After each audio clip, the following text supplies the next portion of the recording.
తాకట్లో ఉన్న మీ బంగారాన్ని విడిపించి ఆ రోజు ఆన్లైన్ రేటుకి కొంటాం. Sharma gold company. నమస్కారం. సుమన్ టీవీ ప్రేక్షకులందరికీ శ్రీ విశ్వవసునామ సంవత్సర ఉగాది పండుగ శుభాకాంక్షలు. నమస్తే అమ్మా. నమస్తే అమ్మా. అందరికీ కూడా విశ్వావసు ఉగాది శుభాకాంక్షలు. మీకు కూడా అమ్మా. సంవత్సరాది శుభాకాంక్షలు. సో తెలుగువారి సంవత్సరాది ఉగాది పంచాంగ శ్రవణం కోసం అయితే బీభత్సంగా వెయిట్ చేస్తూ ఉంటాం. అందులో ఈసారి మాత్రం కొన్ని రాసుల వారికి బాగుంది బాగాలేదని ఫుల్ హడావుడి టెన్షన్. ఈసారి అలాగే చెప్తారమ్మా, ఎప్పుడైనా అంతే. ఈసారే కదా, ఎప్పుడైనా ఒకళ్ళకి బాగుంటుంది, ఒకళ్ళకి బాగుండదు. ఏసీ వేస్తే ఆస్తమా రోగికి బాధగా అనిపిస్తుంది, లేని వాళ్ళకి బాగున్నట్టు అనిపిస్తుంది. అబ్బా, ఎంత సింపుల్ గా చెప్పేశారమ్మా అసలు. అంతే కదా అమ్మ. మరి మీరు ఎప్పుడైనా చెక్ చేసుకుంటారా? Do you believe in all that? ఏమైంది, ఆదాయం ఎంతుంది సీక్రెట్ గా? లేదమ్మా, యు డోంట్. ఎందుకంటే ఒకవేళ నాకు మంచి జరిగేది ఉందనుకో, I will lose my thrill. చెడు జరుగుతుందని ఉందనుకో, జరుగుతుందో లేదో తెలియదు కానీ వాటి నుంచి ఏడుస్తూ కూర్చుంటా. ఎందుకు వచ్చింది? జరిగేది జరుగుతుంది, దేవుణ్ణి నమ్ముతాం. జనరల్గా అయితే వింటాం, ఎందుకంటే పంచాంగ శ్రవణం తప్పనిసరిగా చెయ్యాలి అని ఉగాది యొక్క విధుల్లో ఒకటి కనుక తప్పనిసరిగా వింటాము. విన్న దాన్ని ఎందుకు ఎంతవరకు మనకు ఉపయోగపడుతుందో అంతవరకే ఉంచుకోవాలి కానీ ఏం జరుగుతుందో ఆదాయం ఎంత కందాయం ఎంత అంటే జనరల్గా మామూలుగా ఉంటుంది. ఈ సంవత్సరంలో ఆదాయం ఈ సంవత్సరం ఆదాయం ఎక్కువ, ఆదాయం తక్కువ, ఖర్చు ఎక్కువ అని ఉందనుకో. ఉదాహరణకి అంటే కొంచెం ఆదాయం తక్కువగా ఉంది, ఖర్చు ఎక్కువగా ఉంది కనుక ఫంక్షన్స్ అవి పెద్దగా పెట్టుకోకుండా ఉందాము, కన్నాళ్ళు ఆగుదాం, అంతవరకే. అంతకు మించింది ఏం లేదు. సో సీక్రెట్స్ బిహైండ్ ఉగాది అసలు ఎందుకు వచ్చింది, ఎలా వచ్చింది, పేర్లు ఎందుకు వచ్చాయి, ఉగాది రోజు తప్పనిసరిగా మనం చేయాల్సిన పనులు ఏంటి, ఈ డేని మనం అసలు 31 డిసెంబర్ కాకుండా ఈ డేని మనం ఎట్లా వెల్కమ్ చేయాలి తెలుసుకుందామమ్మా. అమ్మా, వసంత ఋతువులో చైత్రమాసంలో శుక్లపక్షంలో మొదటి తిథి రోజున సూర్యోదయ సమయానికి బ్రహ్మగారు సృష్టి చేసి ఇవాల్టి నుంచి కొత్త సృష్టి ప్రారంభం అని చెప్పాడట. అది చైత్రే మాసే జగద్బ్రహ్మ ససత్య ప్రథమే అని చెప్పి దాని గురించి చెప్తారు. అంటే ఇది సృష్టి మొదలు అని చెప్పినటువంటి రోజు కనుక ప్రారంభం గనక మనం చేసుకునే ఉగాది ఏమిటి అంటే ఈ భూమికి పుట్టినరోజు పండగ. భూమికే నిజంగా కదమ్మా. అంతే కదా. అసలు అన్ని మనం చూస్తున్నాం రోజు మనకు తెలియకుండానే డ్రై లీవ్స్ అయిపోయి అప్పుడే కొత్త చిగుర్లు వచ్చి కొత్త ఆకులు వచ్చి ఫ్రెష్ గా అనిపిస్తుంది. ఎలా అనిపిస్తుంది మనకి? భాగ్యనగరంలో ట్రాఫిక్ వల్ల దుమ్ము పడినటువంటి చెట్లు కూడా చిగుళ్ళ మీద ఇంకా దుమ్ము పేరుకోదు గనక నవనవలాడుతూ చిగుళ్ళు కనపడతాయి, పాతాకులు ఎట్లా ఉన్నా. ఇది సృష్టికి పుట్టినరోజు, భూదేవికి పుట్టినరోజుగా దీన్ని మనం చెప్పుకోవాలి. మనకి తల్లి గనక ఆ తల్లి పుట్టినరోజును మనం కూడా వైభవంగా చేసుకుంటాం. ఇది సంగతి. ఉగాదికి ఎలా చేసుకోవాలంటారు? ఎలా చేసుకోవాలి? కాలక్రమేణా చాలా మార్పులు వచ్చాయి కదమ్మా. కానీ ధర్మశాస్త్ర గ్రంథాల్లో చెప్పింది ఏంటంటే మనం ఏ పండక్కైనా మనం చేసుకునేది అంటే అభ్యంగన స్నానం శుభ సూచకం. నువ్వుల నూనె పెట్టుకుని నలుగు పెట్టుకుని అప్పుడు తల రుద్దుకోవడం అంటాం. అంటే షాంపూ కావచ్చు ఈ రోజుల్లో, పూర్వం అయితే షీకాయి కుంకుడుకాయి వాటిలతో. మరి పంజాబీలు దేంతో రుద్దుకుంటారో తెలుసా మీకు? పుల్ల పెరుగులో శనగపిండిలో పుల్ల పెరుగు వేసి దాన్ని తయారు చేసి దాన్ని తలకు పెట్టుకుని రుద్దుకుంటారు. అది వాళ్ళ జుట్టు నిగనిగలాడుతూ ఎక్కువ కాలం ఉండడానికి కలిగినటువంటి రహస్యం. పెరుగు ఓకే, శనగపిండి పెట్టుకోవచ్చమ్మా తలకి. శనగపిండి పెరుగు కలిపి దాంతో రుద్దుకుంటారు. చిన్నపిల్లలకి చేస్తాం కదమ్మా. చిన్నపిల్లలకి మనం కుంకుడుకాయలు షాంపూలు పెడతామా? వాళ్ళ తలకి తలంటేటప్పుడు ఒంటికి నూనె రాచి అంతా చేసి తలకి ఏం పెడతాం? సున్నిపిండే పెట్టి తల రుద్దుతాం. జుట్టు మెత్తగా ఎంత స్మూత్ గా పట్టులాగా ఉంటుంది. అదే కదా. అలా ఏదో ఒకటి మీరు దేంతో చేసుకుంటారో దాన్ని అభ్యంగన స్నానం చేయడం ప్రధానమైంది. ఎందుకంటే మామూలుగా స్నానం చేసిన దానికన్నా నూనె రాచి నలుగు పెట్టుకుంటే అంతకు ముందు ఉన్నటువంటి మట్టి పోతుంది, తేడా తెలుస్తుంది కదా మనకి. అలాగా ఆ పాత సంవత్సరం తాలూకు వాసనలన్నీ వదిలేస్తాం అభ్యంగన స్నానంలో. వదిలేసిన తర్వాత కొత్త బట్టలు కట్టుకుంటారు. కొత్త బట్టలు కట్టుకుని దేవుడికి దండం పెట్టుకుని ఉగాది పచ్చడి తిని దేవాలయానికి వెళ్ళి వచ్చి పిండి వంటలతో భోంచేసి తర్వాత ఆలయంలో కానీ ఒక చోట 10 మంది చేరి కానీ పంచాంగ శ్రవణం చేయాలి. ఒకరు పంచాంగ పఠనం చేస్తారు, మిగిలినటువంటి వాళ్ళు శ్రవణం చేస్తారు. ఇవి ఇంతవరకు మనం అటు ఇటుగా చేస్తున్నాం. కానీ వదిలేసింది ఒకటి ఉంది, ఇంటి మీద ధ్వజారోహణం అని ఒకటి. ధ్వజారోహణం అంటే ఇంటి మీద జెండా ఎగరేయడం. ప్రతి ఇంటికి వేసుకోవాలి. అంటే దేనికి జెండా దేనికి ఎగరేస్తాం? విజయాన్ని సాధించినప్పుడు ఎగరేస్తాం. మనకు కూడా ఉంది కదండి, దేశ నాయకులు అటువంటి వారు ఎవరైనా పోయినప్పుడు విషాదంగా ఉంటే ఏం చేస్తున్నాం? జెండాని దింపుతాం. మనం ఉత్సాహంగా ఉంటే దేశానికి స్వాతంత్రం వచ్చింది అంటే ఏం చేస్తున్నాం? జెండా ఎగరేస్తున్నాం. అందుకని మనం క్రితం సంవత్సరం చాలా బాగా మన జీవితాన్ని గడిపాము, ఇక ముందు కూడా అలా విజయవంతంగా గడుపుతాము అనడానికి సంకేతంగా ఇంటి మీద కాషాయ రంగే వేసుకుంటూ ఉంటారు సాధారణంగా. దాని మీద ఎవరికి నచ్చినటువంటి దైవం యొక్క చిత్రం, వాళ్ళు హనుమంతుడు కావచ్చు, గరుత్మంతుడు కావచ్చు, నంది కావచ్చు, ఏదైనా సరే ఒక జెండా ఆధ్యాత్మికతని సూచిస్తూ మమ్మల్ని ముందుకు నడిపించేటటువంటి దైవం అని చెప్పడానికి సంకేతంగా ఒక జెండా ఎగరవేయడం అన్నది ఉండేది.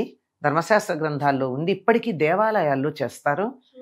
సంప్రదాయంగా ఉన్న దేవాలయాలమ్మ, కొత్తగా పుట్టుకొచ్చిన వాటిల్లో అసలు వాళ్ళకి ఏమీ తెలియని కూడా తెలియట్లా, అక్కడ ఎగరవేయడం జరుగుతుంది. ఈ 7 అంశాలు తప్పనిసరిగా ఉగాది నాడు చేస్తాం. షడ్రుచుల సంగతి అదే ఉగాది పచ్చడి అన్నాం కదా, ఉగాది పచ్చడిలో 6 రుచులు ఉన్నాయి. ఈ 6 రుచులు ఎందుకంటే జీవితంలో ఉండేటటువంటి 6 రకాలైన భావాలు, వీటన్నిటిని సమానంగా స్వీకరించాలి. ఒక్క తీపే తింటూ కూర్చుంటే డయాబెటీస్ వస్తుంది నాన్న, కొంచెం చేదు కూడా తిను, అప్పుడు దానికి బ్యాలెన్స్ అవుతుంది. చేదు తిన్నాక తీపి యొక్క రుచి నీకు బాగా తెలుస్తుంది. అంతే కదమ్మా, ఒక రుచి లేకపోతే ఇంకో రుచి తెలియదు మనకి. కొంచెం సేపు తీపి తిన్నాక ఏం చేస్తాం మనం? ఇంత అయినా మళ్ళీ ఏదైనా కారం తింటాం. కారం తినందే మళ్ళీ మనకేం తోచదు, కనీసం మంచినీళ్ళు కూడా తాగబుద్ధి అవదు కదా. కనుక అన్ని రుచులు కావాలి అని చెప్తూ ఈ అన్ని రుచులు శరీరానికి అవసరం. ఇది కానీ మనం ఇప్పుడు అలవాటు చేయకపోతే రేపు పొద్దునే కాకరకాయ కూర తినను అంటాడు. ఆరోగ్యం ఏమవ్వాలి? ఇది చేదుగా ఉంది, నా వల్ల కాదు, తీపే వేసి పెట్టమంటాడు. లేదు పెరుగన్నంలో కూడా పంచదార వేయి అని అడుగుతారు పిల్లలు. అలా గనక అయితే ఆరోగ్యానికి వాళ్ళ ఆరోగ్యం దెబ్బతింటుంది కదా. అన్ని రుచులు అలవాటు చేస్తారు. పైగా విశేషం ఏమిటంటే ఈ కొత్త సంవత్సరంలో ఇప్పుడే ఈ పదార్థాలన్నీ వాడకం మొదలు పెడతాం మనం. ముఖ్యంగా మామిడికాయలు అవి కదమ్మా, చింతపండు, చింతకాయ ఫర్ దట్ మ్యాటర్ అన్ని కూడా. అసలు ఉగాదికి ముందు అసలు మామిడికాయ ముక్కలు కూడా ఎవరు చాలా ఇళ్లలో ముట్టుకోరు కూడా, వాడరమ్మా.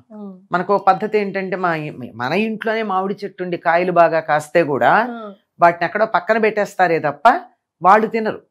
వాళ్ళు తినాలంటే ఉగాది అయ్యాకే కొత్త చింతపండు, కొత్త బెల్లం, తర్వాత మామిడికాయలు, ఇవి కొత్తగా ఇవాళే మొదలు పెడతారు. ఈ మిగిలినటువంటి ఈ 3 కాకుండా ఇంకో 3 రుచులు మనకు కావాలి. ఇవి 3 రుచులు అయినాయి. ఒకటి తీపి బెల్లం, ఉప్పు, మామూలు ఉప్పు కాకుండా సాధారణంగా సైంధవ లవణం వాడేవాళ్ళు, కనీసం ఇప్పుడు సీ సాల్ట్ అన్నా వాడదాం, అంతేగాని మళ్ళీ సైంధవ లవణంకి వచ్చేసామమ్మ మేము కూడా. అంతానే ఆర్గానిక్ వచ్చేసారు కదా. అది ఉప్పుకి సైంధవ లవణం, పులుపుకి చింతపండు, చేదుకి వేప పువ్వు, ఆ తర్వాత కారానికి మిరియాలు, మిగిలింది ఏమిటి? వగరికి మామిడి పిందెలు వగరుగా తినాలి.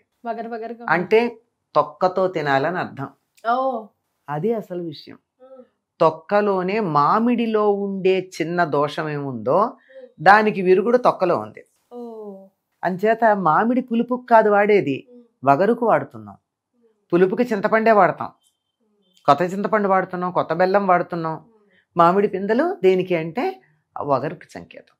అంటే సాధారణంగా ఇంకా ఈ సంవత్సరం కూడా మామూలుగా వచ్చినట్లే ఒక్కొక్క ఏడాది ముందు వస్తాయి, కానీ ఈ ఏడాది ఇప్పుడిప్పుడే కదా అక్కడక్కడ మామిడి కాయలు కనపడుతున్నాయి. తప్పనిసరిగా వీలైనంత చిన్న కాయలు, పెరట్లో ఉంటే పిందెలు కోసి వాటి ముక్కలు తీసుకుని తొక్కతో సహా కొన్ని కలిపి తిన్నట్టయితే. వేప పువ్వు చేదుకని చెప్పాగా, మొదట చెప్పా, చేదుకు వేప పువ్వు. ఇలా 6 రుచులు ఇందులో ఉంటాయి. ఇంకా దీనికి అనుపానంగా ఉండడానికి అమృతం అని చెప్పి కొంచెం ఆవు నెయ్యి వేస్తారు. ఆవు నెయ్యి ఉగాది కొంతమంది వేస్తారు. ఇక తర్వాత మీ ఇష్టం అమ్మా. ద్రాక్ష పళ్ళు వేసేవాళ్ళు, ఎండు ద్రాక్షలు వేసేవాళ్ళు, జీడిపప్పులు, బాదం పప్పులు, తర్వాత చెరుకు ముక్కలు, అరటిపళ్ళ గుజ్జు, ఇలా ఎవరిష్టం వచ్చింది వాళ్ళకి రుచిగా ఉండడం కోసం చేసుకోవడమే తప్ప ప్రధానమైనటువంటివి దేవుడికి నివేదన చేయవలసింది ఇది దేవుడికి నివేదన చేసి అందరూ తీసుకుంటాం. నిజానికి చెప్పాలంటే ఉగాది నాడు చేయాల్సింది ఏంటంటే నింబ పల్లవ భక్షణం. అంటే అమ్మా నింబ పల్లవం అంటే వేప చిగురు. ఓకే. వేప చిగుళ్ళు ఎర్రగా ఉంటాయి, వాటిని తినాలి పరగడుపున. తింటే మనం అవి తినలేక వేప పువ్వు వేసుకుంటున్నాం, అంతేనా? అంతే. నిజానికి 15 రోజుల పాటు ఉగాది నుంచి పరగడుపున వేప చిగుళ్ళు గనక తిన్నట్టయితే జలుబు, దగ్గు, జ్వరము మొదలైనటువంటివి ఏమీ రావు. తర్వాత డయాబెటీస్ ఉన్న వాళ్ళు కూడా రోజు పొద్దున పూట వేప చిగుళ్ళు కొద్ది రోజుల పాటు తిన్నట్టయితే చాలా అదుపులోకి వస్తుంది. Very nice. ఇది తెలియదు మనకి, కానీ 15 days కంటిన్యూస్ గా చేసి చూస్తే మనకు తెలుస్తుంది కదమ్మా. ఓ సంవత్సరం ఎలా ఉంటుందో నెక్స్ట్ ఉగాదికి చెప్పేస్తాం. కరెక్ట్. అంటే అనుభవంతో చేసి మాకు ఉపయోగం పడింది అని చెప్పిన వాళ్ళు ఉన్నారు. తర్వాత అసలు అంత అవసరం కూడా ఉండేది కాదు పూర్వకాలం వాళ్ళకి. ఎందుకంటే రోజు వేప పుల్లతో పళ్ళు తోముకునేవారు. ఆ శరీరానికి ఏమాత్రం చేదు కావాలో అది వెళ్ళిపోతూ ఉండేది. వేప పుల్లతో పళ్ళు తోముకున్నంత కాలం డయాబెటీస్ లేదమ్మా. అమ్మ ఇప్పుడు క్రోధినామ సంవత్సరం వదిలేసి ఫైనల్ గా శ్రీ విశ్వవసు నామ సంవత్సరంలోకి వెళ్తున్నాం కదా. శ్రీ విశ్వవసు అంటే అర్థం ఏంటమ్మా? వసు అంటే భూమి, సంపద, బంగారం. వసుత, విశ్వానికంతా బంగారం ఇచ్చేటటువంటిది. విశ్వాసు ఒకనొక గంధర్వుడు, చక్కగా పాటలు పాడేటటువంటి వాడు. ఒక సంవత్సరానికి ఉన్న పేరు ఇది. వీళ్ళంతా నారదుడు కొడుకులు అంట కదమ్మా? అవునమ్మా, నారదుడి కుమారులు అని చెప్పి ఒకసారి ఎప్పుడో ఈయన స్త్రీ వేషం సంసారంలో మునిగిపోయినప్పుడు ఆయనకు పుట్టినటువంటి కొడుకులని. అంతేకాకుండా ఇంకొక ఇతివృత్తం ఉంది. శ్రీకృష్ణుడికి 16,100 మంది రాజకుమార్తెలు భార్యలు అయ్యారు కదా, గోపికలు గారు రాజకుమార్తెలు. అందులో సాందీపని అనేటటువంటి ఒకనొక ఆవిడికి 60 మంది కుమారులు ఉన్నారని, ఆవిడ ఎప్పుడో కృష్ణుడిని చాలా ఆనందపరిస్తే నీకేమన్నా వరం కావాలంటే కోరుకోమంటే నా కొడుకుల పేర్లు సంవత్సరాలకి పెట్టమని అడిగిందని, ఆవిడ కొడుకులు వీళ్ళ పేర్లని ఒక కథ ఉంది. Okay, all right. సో కొత్త సంవత్సరానికి వెళ్తున్నాం కాబట్టి మా ప్రేక్షకులకి, మా అందరికీ మీ ఆశీర్వచనం అందించండి. తప్పనిసరిగానమ్మా.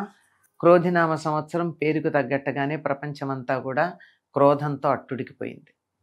ఎవరికి ఎవరి మీద ఎందుకు కోపం వచ్చిందో తెలియనటువంటి పరిస్థితుల్లోనే ఉంది, అంతే కదా. నిజానికి క్రోధి అన్నప్పుడు కోపం తప్పదు. కోపం చెడు మీద రావాల్సింది, చెడు మీద వచ్చిందో మంచి మీద వచ్చిందో తెలియదు, అలా జరిగిపోయింది. ఇప్పుడు ఆ క్రోధమంతా ఉపశమించి ప్రపంచమంతా మంచి సంపదలతో, సంపద అంటే ఇది మాత్రమే కాదు కదా, ఆయురారోగ్య ఐశ్వర్యాలన్నీ కూడా సంపదలే. అటువంటి సంపదలతో భూగోళం అంతా చల్లగా హాయిగా ఉండాలి అని విశ్వావసు నామ సంవత్సరం పేరు దృష్ట్యా అలా ఆశించటం బాగుంటుంది అని అలా అనుకుంటున్నాం. అందరికీ కూడా ఆయురారోగ్యైశ్వర్యాలు పుష్కలంగా ఉండాలి అని ఈ విశ్వావసునామ సంవత్సర ప్రారంభంలో సంవత్సరాదిని ప్రారంభించుకుంటాం. ఎందుకంటే ఏదైనా సరే first impression is best impression అంటారు. మొట్టమొదటి ఎలా ఉంటే తర్వాత అంత అలా ఉంటుందని మనకు ఒక అభిప్రాయం ఉంది. ఉగాది నాడు ఎలాగా గడిస్తే సంవత్సరం అంతా అట్లా ఉంటుంది అనే నమ్మకం కనుక ఆ ఉగాది మనకి సంపత్పూర్ణంగా ఉండి అందరికీ కూడా సంపదలు ఉండాలి అని కోరుకుంటున్నాను. థ్యాంక్ యూ సో మచ్ అమ్మా, ధన్యవాదాలు.